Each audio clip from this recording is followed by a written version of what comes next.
अस्सलाम वालेकुम स्टूडेंट। आज की वीडियो का आगाज़ पार्ट 6 से करेंगे क्योंकि बाकी मैंने आपको पार्ट 5 तक सॉल्व करवा दी हैं। अब पार्ट 6 के इक्वेशन है 4x + y = 9 -3x - y = -5। इसको आपने पहले इन्वर्स मेथड से सॉल्व करना है, देन हमारे पास क्रैमर रूल से सॉल्व करेंगे। इसको पहले हम मैट्रिक्स की फॉर्म में लिखें। मैट्रिक्स की फॉर्म में ये क्वेश्चन आ गई हैं। इनके नाम लिखेंगे। ax = b, x a की तरफ रहेगा और a दूसरी तरफ जाके इन्वर्स हो जाता है। x = a inverse b। a inverse 1/a determinant multiply adjoint है। ये a इन्वर्स का क्या है, फार्मूला है। ठीक है, आपने a डिटर्मिनेंट भी निकालना है और एडजॉइंट a भी निकालना है। डिटर्मिनेंट कैसे लेंगे? ए की वैल्यूज़ को आपने लिखना है, यहाँ पे पुट करना है ए की वैल्यूज़ को, फिर आपने उसका डिटर्मिनेंट ले लेना है। डिटर्मिनेंट क्रॉस मल्टीप्लाई के ज़रिए होता है और क्रॉस मल्टीप्लाई करते हुए आपने दरमियान में साइन माइनस का लगाना है। ओके, अब एडजॉइंट लेना है। किसका लेंगे? ए का ही लेंगे। जो ए की जो मैट्रिक्स हमने निकाला है ना, इसी का हमने डिटर्मिनेंट लिया, ए डिटर्मिनेंट, और इसी का ही हमने एडजॉइंट लेना है। एडजॉइंट ये यानी 4 -3 1 और -1 ये ए की वैल्यूज़ थी। अब इसका जॉइंट यहाँ पे लिखेंगे। इनके डायगोनल एंट्रीज को चेंज करना है और बाकी एंट्रीज के साइन चेंज करना है। डायगोनल एंट्रीज चेंज हो गया -1 और 4, और यहाँ पे +1 था, जहाँ पे कोई साइन नहीं होता तो वहाँ पे +1 प्लस होता है। -1 हो गया और ये 3 हो गया। एडजॉइंट भी निकाल लिया, डिटर्मिनेंट भी निकाल लिया। अब आपने इनकी वैल्यूज़ को a-1 यानी a इन्वर्स के अंदर पुट कर देना। a इन्वर्स = 1/a डिटर्मिनेंट का आंसर आया हमारे पास -1। ओके, और एडजॉइंट का आंसर आया -1 3 -1 और 4। अब आपने क्या करना है कि हमारे पास ए इन्वर्स की वैल्यूज़ का आंसर आ चुका था। अब हमारे पास एक्स की वैल्यूज़ दी गई हैं, एक्स वाई थी, और बी की वैल्यू भी 9 - 5 था, और ए इन्वर्स भी हमने निकाल लिया है। देन हमारे पास आपने क्या करना है, x = a इन्वर्स b में आपने वैल्यूज़ को पुट करना है। x की वैल्यूज़ एक्स वाई है, a इन्वर्स में 1 और -1 और -1 3 -1 4, यानी जो आपने ए इन्वर्स का आंसर लिखा था वो आपने यहाँ पे पुट कर देना है। देन बी की वैल्यू यहाँ पे दी गई है 9 - 5, वो आपने यहाँ पे पुट कर देनी है। ठीक है, अब आपने इनको ब्रैकेट पहले आपने मैट्रिक्स की जो दो मैट्रिक्स है ना, ये वाला मैट्रिक्स और ये वाला मैट्रिक्स, इनको आपस में मल्टीप्लाई करना है।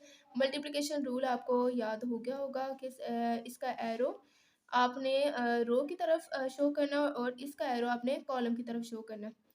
1 -1 सेम एज इट इज़ लिखते जाएंगे, और हमारे पास -1 को 9 से मल्टीप्लाई किया, प्लस -1 को -5 के साथ मल्टीप्लाई करना, देन 3 को 9 के साथ मल्टीप्लाई करना है, 4 को -5 के साथ मल्टीप्लाई करना है।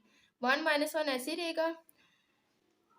9 और 1 कितने हो गए? -9 प्लस 5 1 5। ठीक है, क्योंकि ये क्या है, माइनस इधर भी है और इधर भी माइनस है, ये दोनों आपस में प्लस हो गए, इसलिए मैंने यहाँ पे साइन प्लस का लगाया है। 27 3 9 27 होगा, 4 5 20, ये माइनस इधर आ गया। 27 में से 20 निकालो 7, 9 में से 5 निकालो तो 4।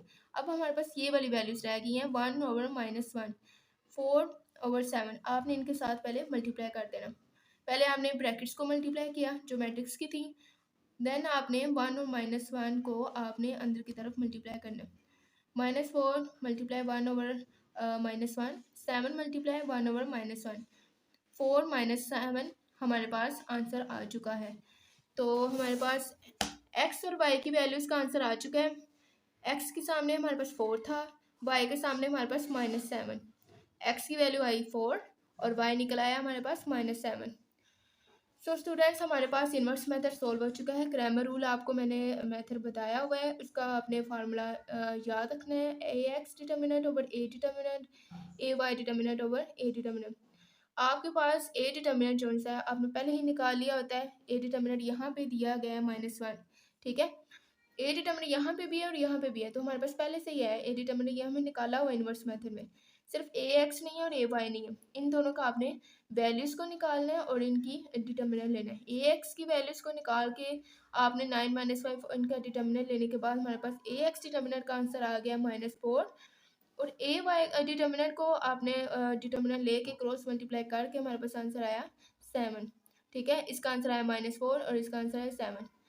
ax determinant over a determinant, हमने इनकी वैल्यूज़ को पुट कर देना है। इसका आया था -4। ठीक है, a डिटर्मिनेंट का आंसर आया इधर -1। ठीक है, अब हमारे पास 4/1 4 ही होगा और माइनस माइनस क्या हो गया, ऑब्वियसली कट जाएंगे।